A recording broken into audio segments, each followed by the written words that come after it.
കാർത്തു ധ്രുവിൻ്റെ വീട്ടിലെത്തിയപ്പോഴേക്കും പാറു അവൾക്ക് വേണ്ടിയുള്ള guest room റെഡിയാക്കി വെച്ചിരുന്നു. ഹോസ്റ്റലിലുള്ള അവളുടെ സാധനങ്ങളെല്ലാം ധ്രുവ് വീട്ടിലെത്തിച്ചിരുന്നു. പാറുവിൻ്റെ സഹായത്തോടെ അവൾ നന്നായി ഒന്ന് കുളിച്ചു. കാർത്തുവിന് വലതു കൈയിലാണ് പൊട്ടൽ. രജനി അവൾക്ക് ഭക്ഷണം വാരിക്കൊടുത്തു. മരുന്നും കഴിച്ച് അവളൊന്നു മയങ്ങി. രാത്രി വീട്ടിലേക്ക് വരുമ്പോൾ ധ്രുവിന് പതിവിലും ഉത്സാഹമായിരുന്നു. ഇന്ന് തൻ്റെ പെണ്ണ് തൻ്റെ അരികിൽ തന്നെ ഉണ്ടല്ലോ എന്ന ആശ്വാസം. പതിവിലും നേരത്തെ വന്ന ധ്രുവിനെ കണ്ട് രജനി ഒന്ന് കൂർപ്പിച്ചു നോക്കി. അമ്മ, എന്താ ഇങ്ങനെ നോക്കുന്നേ? ധ്രുവ് ചോദ്യം കേട്ടതും പാറു ഉറക്കെ ചിരിച്ചു. എന്താ ഏട്ടത്തി? അവന് കാര്യം മനസ്സിലായില്ല. ധ്രുവ്, നീ എന്നും എത്ര മണിക്കാ വീട്ടിലെത്താറ്? അത് 9:30-10 മണി അല്ലേ? അവനും സംശയം. ആന്നോ? ഇപ്പോൾ എത്രയാ സമയം? അവൻ ഫോണിലേക്കൊന്ന് നോക്കി. 7 മണി അവൻ പറഞ്ഞു. അപ്പോൾ നിനക്ക് ഈ സമയമൊക്കെ വരാൻ കഴിയും അല്ലേ? രജനി അവനെ ഒന്ന് നോക്കി. അതിന് ഇങ്ങനെ ചോദ്യം ചെയ്യുന്നത് എന്തിനാ? എൻ്റെ പെണ്ണ് വയ്യാതെ കിടക്കുമല്ലേ, അവളുടെ കാര്യം കൂടി ഞാൻ ശ്രദ്ധിക്കണ്ടേ? ധ്രുവ് അതും പറഞ്ഞ് ചവിട്ടിത്തുള്ളി കാർത്തുവിൻ്റെ റൂമിലേക്ക് കയറി. രവിയേട്ടാ, വേഗം കല്യാണത്തിനുള്ള മുഹൂർത്തം കുറിച്ചോളൂ കേട്ടോ, രജനി വിളിച്ചു പറഞ്ഞുകൊണ്ട് അടുക്കളയിലേക്ക് നടന്നു. കാർത്തു ധ്രുവിൻ്റെ വീട്ടിലേക്ക് വന്നിട്ട് 2 ആഴ്ച കഴിഞ്ഞു. കാർത്തികും വല്യമ്മയും എന്നും വിളിക്കും. കാർത്തു ഒന്നുകൂടി സുഖം പ്രാപിച്ചു. ആരോഗ്യം കൂടുതൽ മെച്ചപ്പെട്ടു. ധ്രുവ് എന്നും രാവിലെ അവളെ കണ്ടിട്ട് ഹോസ്പിറ്റലിൽ പോകൂ. രാത്രി വന്നാലും അതുപോലെ തന്നെ. മറ്റൊരു രീതിയിലുള്ള നോട്ടമോ സ്പർശനമോ അവനിൽ നിന്നും ഉണ്ടായിട്ടുമില്ല. രവി മുഹൂർത്തം കുറിച്ചു വന്നതാണ്. ഇനി 15 ദിവസമേ വിവാഹത്തിനുള്ളൂ. കാർത്തുവിൻ്റെ കയ്യിലെ ബാൻഡേജ് മാറ്റിയിട്ടുണ്ട്. വൈകിട്ട് കാർത്തു ലോണിൽ ഇരിക്കുകയാണ്. ധ്രുവ് അവളുടെ അടുത്തേക്ക് വന്നിരുന്നു. എന്താ എൻ്റെ ഭാവി വധു ഇങ്ങനെ ഇരിക്കുന്നേ? ഞാൻ പാർചേച്ചിയെക്കുറിച്ച് ചിന്തിക്കുമായിരുന്നു. എന്ത് കാര്യം? ഇന്ന് ഹരി ഡോക്ടറും അമ്മയും വന്നിരുന്നു.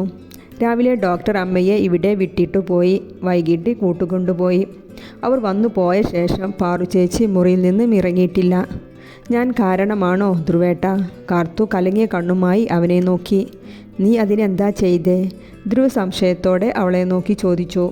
ഹരി ഡോക്ടറോട് ഞാൻ ആദ്യം ചോദിച്ചത് പാറുചേച്ചിയെ വിവാഹം കഴിക്കോ എന്ന്. ഇപ്പോൾ ആ കാര്യം ചേച്ചിക്ക് നല്ല ദുഃഖമുണ്ടാക്കുന്നുണ്ട്. എൻ്റെ കാർത്തു. അവൻ അവളെ വിളിച്ചുകൊണ്ട് തലയിലൊരു കൊട്ടുകൊടുത്തു. കാർത്തു തല ഒന്ന് ഒഴിഞ്ഞ് അവനെ കൂർപ്പിച്ചു നോക്കി. നീ പറഞ്ഞത് കൊണ്ടൊന്നുമല്ല ഹരി ഡോക്ടർ ഈ കല്യാണത്തിന് താല്പര്യം കാണിച്ചത്. ഇച്ചുട്ടനോടുള്ള അവൻ്റെ അടുപ്പം അത് എന്നും അവന് സ്വന്തമായി വേണം. അതിനാണ്. നിനക്കറിയോ കാർത്തു, ഏട്ടത്തി വെറും 5 മാസമേ ഏട്ടനുമായി ജീവിച്ചിട്ടുള്ളൂ. ഇച്ചുട്ടന് വയറ്റിലുണ്ടെന്ന് അറിയുന്നത് ഏട്ടൻ്റെ മരണശേഷമാണ്. ഏട്ടത്തിയുടെ ഇപ്പോഴത്തെ ഈ ദുഃഖമെല്ലാം ഹരി ഡോക്ടറുമായുള്ള കല്യാണം കഴിഞ്ഞ് അവർ ജീവിക്കുമ്പോൾ മാറിക്കൊള്ളും. എൻ്റെ പെണ്ണെ, നമ്മുടെ കല്യാണത്തിന് ഇനി വെറും 15 ദിവസമേ മാത്രമേ ഉള്ളൂ. അതിനെക്കുറിച്ച് ചിന്തിക്ക്. അവൻ അവളെ ഒന്ന് ചേർത്ത് പിടിച്ചുകൊണ്ട് പറഞ്ഞു. ഈ സമയം പാറു രജനിയുടെ മടിയിൽ തലവെച്ച് കിടക്കുകയാണ്.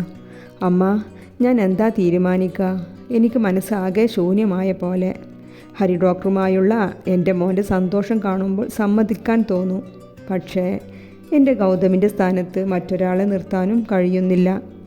എൻ്റെ മോൾ ഇങ്ങനെ സങ്കടപ്പെടാതെ. ദൈവനിശ്ചയമാകും ഇത്. അതല്ലേ ഹരിയെ ഇവിടെ നിന്ന് കാണാൻ കഴിഞ്ഞത് എറണാകുളത്തുള്ള നമ്മൾക്ക്. ഏതായാലും എൻ്റെ കുട്ടി ആലോചിച്ച് തീരുമാനം എടുക്കൂ. മോളുടെ ഏതു തീരുമാനത്തിനും അമ്മയും അച്ഛനും എല്ലാവരും കൂടെ ഉണ്ടാകും. പാറുമോൾ എന്താ പറയുന്നത് രജനി കല്യാണത്തെ പറ്റി? രജനി രാത്രി കിടക്കാൻ വന്നപ്പോൾ രവി ചോദിക്കുകയാണ്. അത് രവിയേട്ടാ, മോള് നല്ല സങ്കടത്തിലാണ്. എൻ്റെ മടിയിൽ കിടന്ന് ഒരുപാട് കരഞ്ഞു. എൻ്റെ ഇച്ചുട്ടനെയും എൻ്റെ മോളെയും ഈ വീട്ടിൽ നിന്ന് പറഞ്ഞയക്കാൻ എനിക്ക് തോന്നുന്നില്ല ഏട്ടാ. പക്ഷേ പ്രകാശേട്ടൻ വിളിക്കുമ്പോൾ പറയുന്ന കാര്യം ഇതാണ്. ഹരിയുമായുള്ള കല്യാണത്തിന് അവളെ സമ്മതിപ്പിക്കാൻ. പ്രകാശേട്ടൻ പറയുന്നതും ശരിയാണ് രവിയേട്ടാ. എത്ര ചെറുപ്പത്തിൽ വിധവയായതാ എൻ്റെ കുട്ടി. നമ്മുടെ സ്വാർത്ഥതയ്ക്ക് വേണ്ടി അവളെ പിടിച്ചു വെക്കുന്നത് ശരിയല്ല. ഇച്ചുട്ടൻ വലുതായി കഴിഞ്ഞാൽ, അവൻ്റെ തിരക്കിൽ പെട്ടുകഴിഞ്ഞാൽ എൻ്റെ മോൾ തനിച്ചായി പോകും.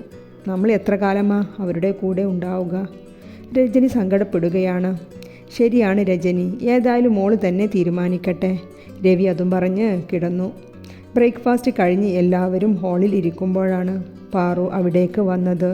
അച്ഛാ, പാറു വിളിച്ചുകൊണ്ട് രവിയുടെ അടുത്ത് വന്നിരുന്നു. അച്ഛൻ ഹരി ഡോക്ടറോട് പറഞ്ഞോളൂ, എനിക്ക് വിവാഹത്തിന് സമ്മതമാണെന്ന്. ധ്രുവിൻ്റെ കല്യാണം കഴിഞ്ഞിട്ട് രജിസ്റ്റർ ഓഫീസിൽ പോയി ഒരു ഒപ്പ് വെച്ചാൽ മാത്രം മതി. അവൾ അതും പറഞ്ഞ് ആരെയും നോക്കാതെ എഴുന്നേറ്റു പോയി. എൻ്റെ കുട്ടിയുടെ സങ്കടം കണ്ട് ഒന്നും വേണ്ട എന്ന് തോന്നുവാണ് രവിയേട്ടാ. രജനി കണ്ണുകൾ തുടച്ചുകൊണ്ട് പറഞ്ഞു. നീ ഇങ്ങനെ സങ്കടപ്പെടല്ലേ എൻ്റെ രജനി, എല്ലാം നല്ലതിനാണ്. അവൾ ഇങ്ങനെ വിഷാദഭാവത്തിൽ ജീവിക്കുന്നത് നമ്മുടെ മോൻക്കും സഹിക്കുന്നുണ്ടാവില്ല. നീയെ ആശ്വസിപ്പിച്ചു രവി. ധ്രുവിനും കാർത്തുവിനും ഈ വാർത്ത സന്തോഷമുണ്ടാക്കി. ധ്രുവ് കല്യാണത്തിൻ്റെ ഉത്സാഹത്തിലാണ്. രവിയുടെ നിർബന്ധം കാരണം കല്യാണ ചടങ്ങുകൾ കാർത്തുവിൻ്റെ വീട്ടിൽ വെച്ച് നടത്താൻ തീരുമാനിച്ചു. പക്ഷേ കാർത്തു കല്യാണത്തിൻ്റെ അന്ന് വരൻ പോകുന്നതിൻ്റെ കുറച്ച് മുമ്പ് മാത്രമേ അവളുടെ വീട്ടിലേക്ക് പോകാവൂ എന്ന നിർബന്ധം ധ്രുവിനും ഉണ്ടായിരുന്നു. ഈ വിവരമെല്ലാം രവി കാർത്തികിനെ അറിയിച്ചു. ധ്രുവ് ഇത്രയെങ്കിലും സമ്മതിച്ചല്ലോ എന്ന സമാധാനത്തിലായിരുന്നു കാർത്തിക്. പെയിൻറ്റിങ്ങും മറ്റുമായി കാർത്തുവിൻ്റെ വീട് കല്യാണ ഒരുക്കത്തിലാണ്. പ്രിയ പിറുപിറുത്തുകൊണ്ട് ഓരോ കാര്യങ്ങൾ ചെയ്യുന്നുണ്ട്. കാർത്തിക് അമ്മയുടെ സ്വർണമെല്ലാം ലോക്കറിൽ നിന്ന് എടുത്തു കൊണ്ടുവന്നു ഓരോന്നും നോക്കി റെഡിയാക്കി വെക്കുകയാണ്. ഇത് കണ്ടുകൊണ്ടാണ് പ്രിയ അങ്ങോട്ട് വന്നത്. അവളുടെ കണ്ണുകൾ മഞ്ഞളിച്ചു പോയി. കാർത്തി, ഇത് 10-60 പവനോളം ഉണ്ടാവില്ലേ? പ്രിയ അതിശയത്തോടെ ചോദിച്ചു. കാർത്തിക് ഒന്ന് മൂളി. ഇത് മുഴുവൻ ആ പെണ്ണിന് കൊടുക്കുവാണോ? പ്രിയ ദേഷ്യത്തോടെ ചോദിച്ചു. കാർത്തിക് അവളൊന്ന് ഗൗരവത്തിലൊന്ന് നോക്കി.